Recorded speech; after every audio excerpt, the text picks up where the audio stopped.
morning. You're watching the Now Morning Show, your Tobago Thursday edition, and we are heading over to the Sister Isle as Tobago farmers are getting ready for a consultation. This morning, to give us more insight into the matter at hand, we are joined virtually by Mr. Darren Henry, the Assistant Conservator for Forests in the Department of Natural Resources and Forestry of the THA. Mr. Henry, good morning and welcome to the Now Morning Show. Thank you very much, and morning Tobago, and morning Trinidad and Tobago. Pleasure to be here. I'm glad that you're joining us because as we were speaking before, understanding the fact that these consultations do not happen as often as we might like. So give us an idea of what the climate is like currently, specifically as it pertains to farmers and environmentalists coming forward to discuss the resources that they share and the challenges they faced with pest control.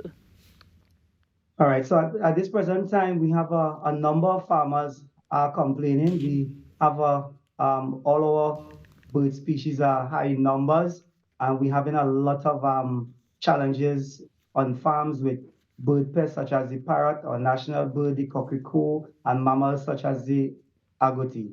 So we saw it fit through the Office of the Secretary and the Office of the Administrator saw it fit to have us propose the consultation to the farmers to come to find solutions to the challenges that we have. We in the Department of Natural Resources and Forestry, we don't have all the solutions. There are farmers who have past experiences that can be shared so that other people can adapt those policies, etc., or strategies to help curb the challenges that are occurring on their farm holding, because agriculture is very important to us here on the island.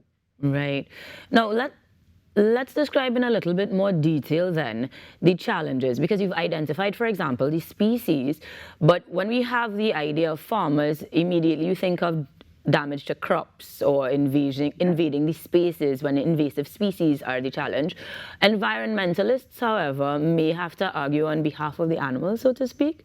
So am I right in assuming this is how the direction or how the conversation will happen, that we will hear from both of them against and for some sort of control on species numbers? Well, I wouldn't say against and for environmentalists. I mean, I consider myself an environmentalist, but we have to strike a balance because we have to eat, and yes, also we have to protect our species. I have seen a whole hillside of cassava. The farmer didn't get 5% of his cassava because the agouti feeds on cassava. The agouti would have devastated that whole plot. That was a plot in Pembroke.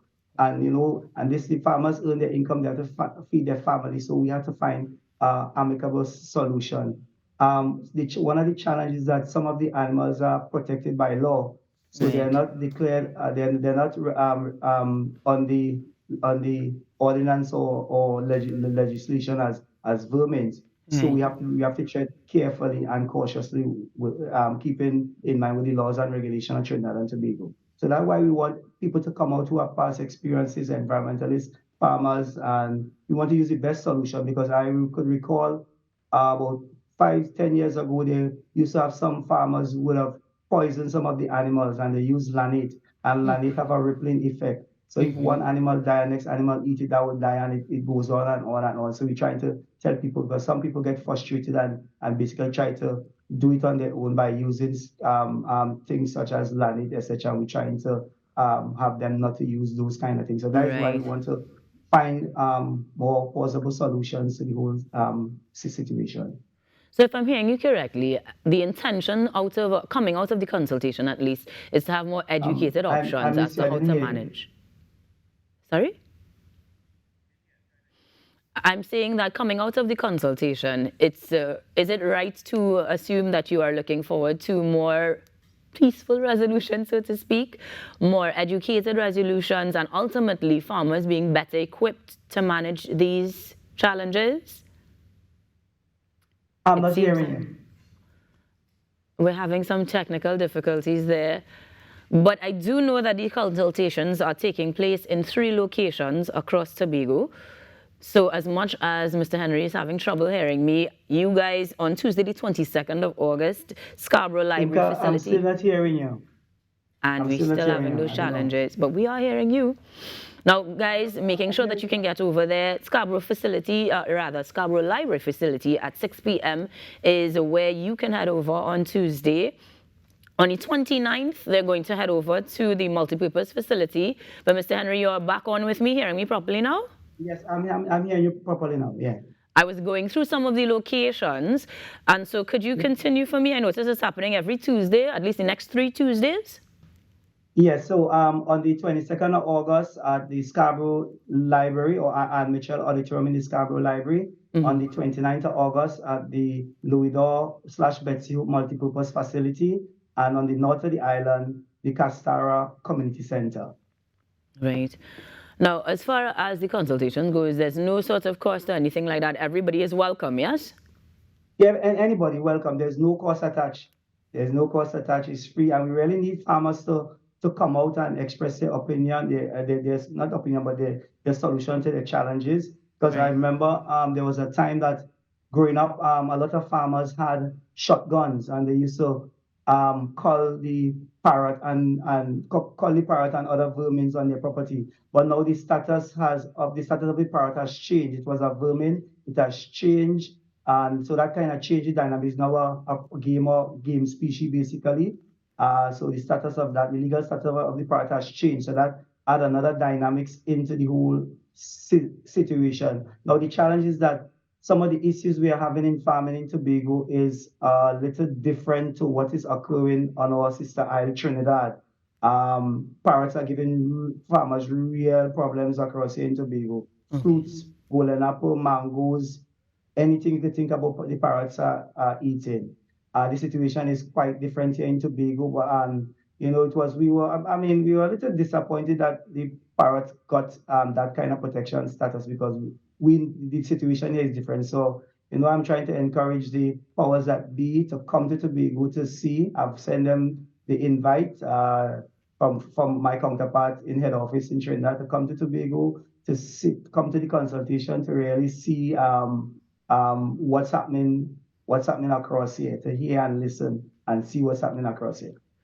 Quite interesting, though. Neighboring countries and completely different experience, but overarching laws that don't necessarily fit the people of each nation. That means we definitely need to have more of these consultations. And as we were saying earlier, they don't happen enough. Last one being several years ago. Do you think? But we're always out there talking to farmers, hearing their complaints, and they will come in and we try to find the best solution to their challenges because in spite of that, I consider myself an environmentalist. We still have to eat. We still have to feed our family. So the key thing is to strike that balance that will not cause any animal population to dip or become threatened, etc. We have to just find the right balance. So we just have to try and see what best solutions could come out that are environmentally friendly and suits everybody basically. And in that case, we thank you very much for taking time this morning to let us know that the consultations are happening, to encourage persons to participate, and for all together leading the charge towards a solution. Thank you very much, Mr. Henry. Thank you very much for having me, and have a blessed morning. You as well. Mr. Darren Henry, the Assistant Conservator out there in Tobago, making sure that the farmers and environmentalists come out for the next 3 Tuesdays across there in Tobago to discuss the challenges that the farmers are facing. Guys, this is the Now Morning Show, your Thursday Tobago edition, and we're going to continue with more action, but first, we take a quick break.